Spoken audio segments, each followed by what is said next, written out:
ሮዛ አርግዣለሁ ብላለች። ሉሊት ፋይሉን መጥፋቱን ደርሳበታለች። ሔዋን ከቤት ለመውጣት ወስናለች። ሰላም ጤና ስጥልኝ ውድ የዚህ ቻናል ተከታታዮች እንዴት ናችሁ? እንኳን ወደዚህ ቻናል በሰላም መጣችሁ እያልኩኝ ዛሬ በትንሿ ሙሽራ ድራማ መጥቻለሁ ማለት ነው። ትንሿ ሙሽራ ድራማ እንግዲህ በጣም አስተማሪ ድራማ ነው። በዙሪያችን ያሉ ሰዎች፣ አጠገባችን ያሉ ሰዎች ማን እንደሆኑ፣ ዙሪያችን ላይ ምን እየተካሄደ ነው ብለን ነገሮችን አጥንተን እናም የምንቀርበው ሰው ማን ነው፣ አጠገቡስ ያለው ሰው ማን ነው፣ ከሱ ጋር ያለው ግንኙነት ምንድነው ብለን ነገሮችን በሰከነ ሁኔታ እንድናጤን የሚያስተምረን ድራማ ነው። እንግዲህ በባለፈው ክፍል ሔዋን ባንቴሮና ሮዛ ፍቅረኛሞች መሆናቸው ከዚህ በፊት የፍቅር ግንኙነት እንደነበራቸው ዴቭ ግን ይሄ ግንኙነታቸው እንደማያውቅ እናም ስለማያውቅም ቤቱ አምጥቶ እንዳስቀመጠው እና እሷም እየሸወዱት እንደሆነ እሱ ላይ የሆነ ነገር እያደረጉበት እንደሆነ ደርሳበት ለዴቭ ልትነግረው እንግዲህ ሮዛ ምን ያክል ታውቃታለህ፣ ሮዛ ችግር አለባት ብላ ስትለው እንግዲህ ሮዛ መታ እንዴት አደራችሁ ብላ ተፍለቅልቃ እንግዲህ ነበረ ድራማው ያለቀው። በዛሬ ክፍልም ሮዛ እንግዲህ ነገሩን ማስቀየር ችላለች ማለት ነው። ዋሽቼ ካለው የዋሸሁህ ነገር አለ ግን ያስደስትህ ያስደንግጥህ አላቅም፣ ግን ስለዋሸሁህ ይቅርታ ብላ ስትለው መደንገጤም መቆጣቴም የሚወሰነው ነገሩን ስትነግሪ ነው ብሏት ነበረ። እናም ስትነግረውም እንግዲህ ትክክለኛውን ሔዋን ልትነግረው የነበረው ነገር ሳይሆን የነገረችው እርጉዝ ነኝ ብለዋለች ማለት ነው። እሱም ለብዙ ጊዜ ሲጠብቀው እናም በብቸኝነት የተጎዳ ሰው ስለሆነ ሌላ የሱ አካል የሆነ ሰው አግኝቻለሁ ብሎ በነገሩም በጣም ሲቦርቅ ነበረ። ግን ማስተዋል የነበረበት ሔዋን ደስተኛ የሚያደርገው ነገር አይደለም ልትነግረው የነበረው። የደበቀችም ያለችው እንግዲህ ደስተኛ ሆና አልነበረም የነበረው። እንግዲህ ነገሮችን ልትቀይርበት እንደፈለገች መንቃት ነበረበት። እሱ ግን ያው በሚፈልገውና በደካማ ጎኑ ስለመጣችበት ደስተኛ ሆኗል ማለት ነው። የሔዋንን ስሜት አልተረዳም። እናም ቦርቆ ገብቶ ሔዋንም እያለቀሰች ገብታለች። እንግዲህ ገብታም ከሉሊት ጋር ስታወራት በጣም ረዥም ጊዜ ካለቀሰች በኋላ ሉሊትን እንደዚህ አትሁኚ፣ እንግዲህ እውነትና ፈጣሪ የራሳቸው ጊዜ አላቸው። እውነት ከያሽ ታሸንፊያለሽ እና እንደወደቅሽ አይሰማሽ ብላ ስትላት እሷ ሮጬ እንደምቀድም ታምሜ እንደምድን ታግዬ እንደምጥል ነበረ ማስበው። ዛሬ ግን ወደኩኝ፣ ተሸነፍኩኝ፣ የምፈልገው ነገር ሁላ አጥቻለሁ ብላ ስትላት ያጣሽ አይምሰልሽ የራሱ ቀን እየጠበቀ ነው ብላ እንግዲህ ሉሊት መክራታለች ማለት ነው። እንግዲህ ሔዋንም ከምን ጊዜ በላይ አሁን ጠንካራ ነኝ፣ ለምን እንደምታገልም አውቄያለሁ፣ ልክ ነሽ ብላ እንግዲህ ለትግል ተነሳስታ ወጥታለች ማለት ነው። ዴቭ ግን በጣም ደስተኛ ሆኖ እንግዲህ ባንቴሮ ጋር ሄዶ ነገሩን ለማብራራት እስከሚያቅተው ድረስ እንግዲህ በጣም ደስተኛ ሆኛለሁ፣ እስካሁን ድረስ ብቻዬ ነበርኩኝ፣ እናም ደስተኛ አድርጋኛለች ብሎ ሲል ማናት ደስተኛ ያደረገች ሮዛ ያንተ የደስታ ምንጭ ናት ወይ ብሎ ሲለው አው ብሎታል ማለት ነው። እንግዲህ ባንቴሮም የሆነ ነገር ፈጥራ የውሸት ተረት አውርታ እሱን ልታስደስተው እንደቻለች ተረድቷል ማለት ነው። እንግዲህ ከማንም በላይ እሱ ያቃታል። ማንነቷ ውስጧ በሰከነ መንገድ ስለሚያቃት እንግዲህ የተናገረችው ነገር ትክክል እንዳልሆነ እሱን ዋሽታውም እንደሆነ ተረድቷል ማለት ነው።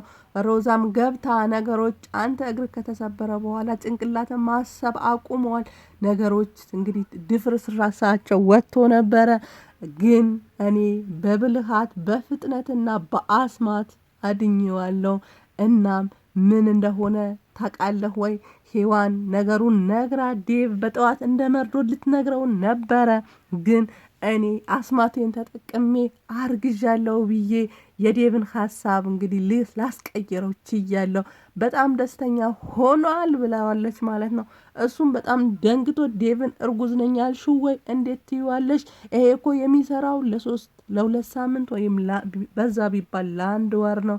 እርግዝና የሚደበቅ ነገር አለ፣ ሆድሽ ያያል። እናም ከ9 ወር በኋላ ለባልሽ ምትሰጪው አሻንጉሊት ሳይሆን ልጅ ነው።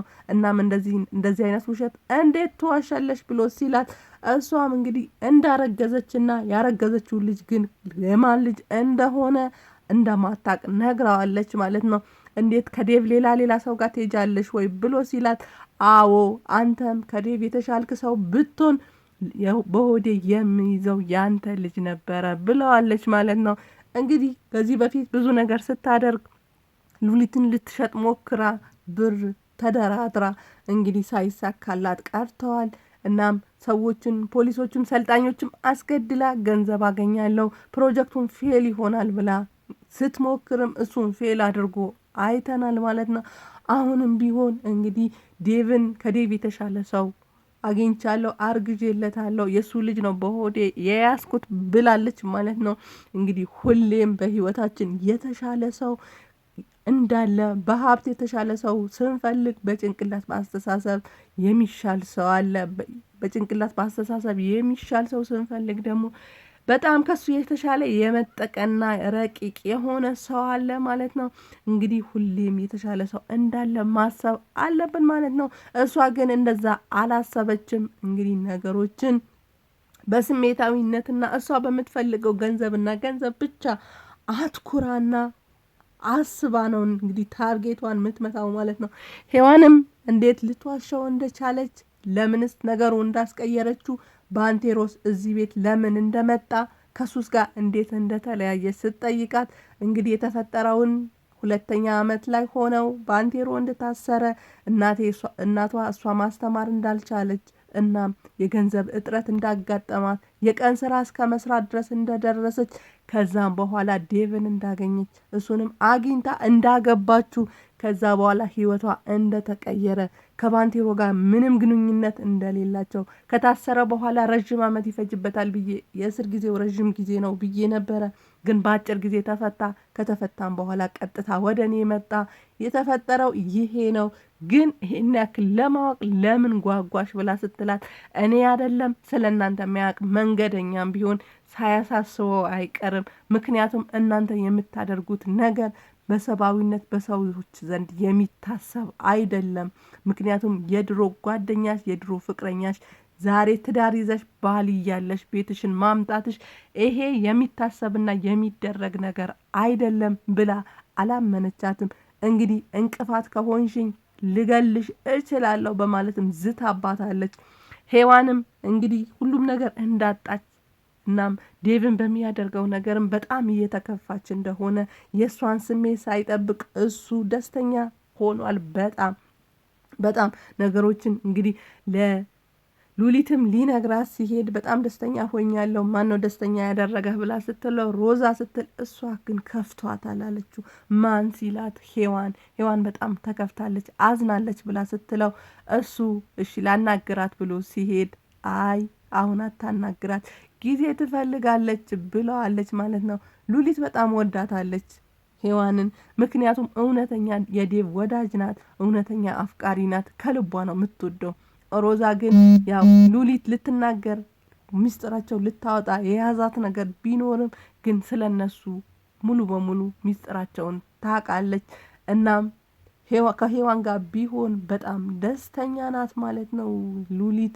እናም ሔዋንም ዴቭን አግኝታ እኔ በመምጣቴ ደስተኛ መሆን መስሎኝ ነበረ፣ ካንተ ጋር በመሆኔም ደስተኛ ሆኜ ምኖር ነገር መስሎኝ ነበረ፣ ግን ሁሉም ነገር አጥቻለሁ፣ ሁሉም ነገር የኔ እንዳልሆነ ከእጄ እንደወጣ እየተሰማኝ ነው። እናም አንተም እዚህ ሆኜ ልረብሽህ አይገባም፣ ወደ ሆቴሌ መሄድ አለብኝ ብላ ስትለው እሱም ሲያባብላት ነበረ።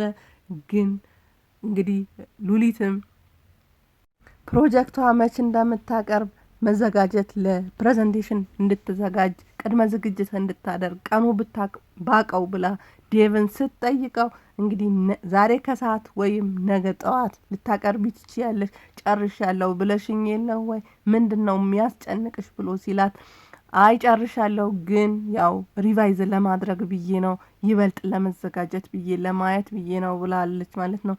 እንግዲህ ሔዋንም ሆቴል ልሂድ ያለችው ይበልጥ እነሱን ለማጥቃት ለመከታተልም ዴቭንም በተናጠል ለማግኘት ይመስላል።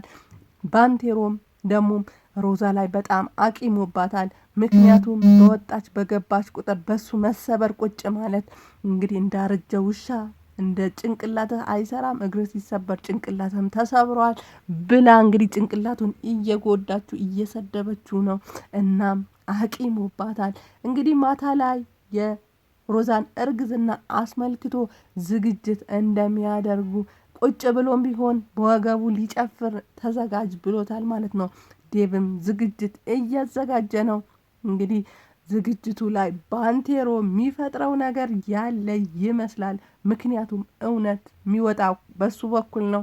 ዴቭን ማጣት አይፈልግም። ብዙ ነገር ከፍሎለታል፣ ብዙ ነገር አድርጎለታል። እሱ እንደ ጠላትነት አይቶ ሊገለው የሚፈልገው ሰው ሲንከባከበው እንዳይሰማው ሲያደርገው፣ እናም ደግሞ ሊያሳክመውም በጣም ብዙ ውጣ ውረድ እየወረደ እናም ከውጭ ሰዎች እየተጻጻፈለት እንዳለና በፍቅር እየመለሰለት እንደሆነ እያየ ነው።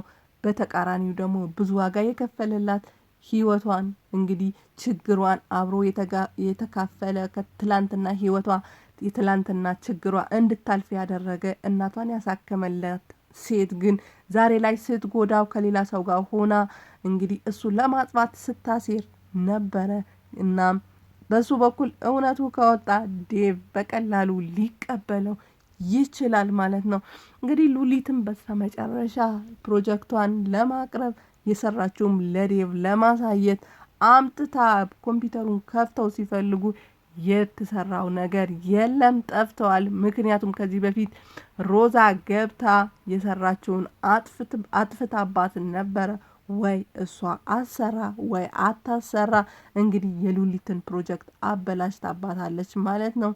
እንግዲህ ባንቴሮም ልክ ጠፍተዋል ሲሉ የሮዛን አይን እያያት ነው። እሷም እንግዲህ ከአይኗ እንደሚያሳየው ከሁኔታዋ እንደሚያሳየው እንግዲህ እሷ እንዳጠፋችው ባንቴሮ አውቋል ማለት ነው። እንግዲህ እንዴት ያጋፍጣት፣ ፋይሉስ እንዴት ይመልሱት የሚለውን ዴቭስ እንግዲህ ፋይሉን በመጥፋቱ ምን ይል ይሆን እና ማን ላይ ያሳብባሉ የሚለውን በቀጣዩ ክፍል የምናየው ይሆናል። አብራችሁኝ ስለነበራችሁ ከልብ አመሰግናለሁ። መልካም ጊዜ መልካም ቆይታ ተመኘሁኝ። ባባይ